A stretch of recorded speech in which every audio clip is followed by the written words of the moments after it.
एक महत्त्वाची बातमी, राऊतांनी कितीही महायुतीमध्ये तोंड खुपसलं तरी सुद्धा महायुती भक्कम आहे। राऊतांच्या एकनाथ शिंदेंवरील आरोपांवर चंद्रशेखर बावनकुळेंनी ही प्रतिक्रिया दिली आहे। फडणवीसांचा सरकार स्थिर राहण्यासाठी शिंदेंचा वाटा महत्त्वाचा आहे असंही बावनकुळे म्हणाले। 2019 मध्ये फडणवीसांना धोका दिलेल्यांनी आमचा विचार करू नये असंही बावनकुळे म्हणाले।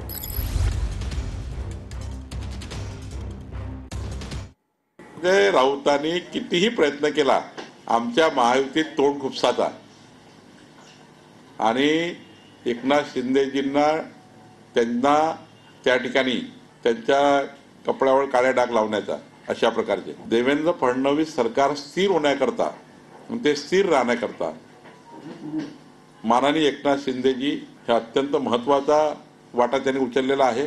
ज्यांनी देवेंद्र फडणवीसांना धोका दिला 2019 मध्ये त्यांनी आता आमची चिंता करायची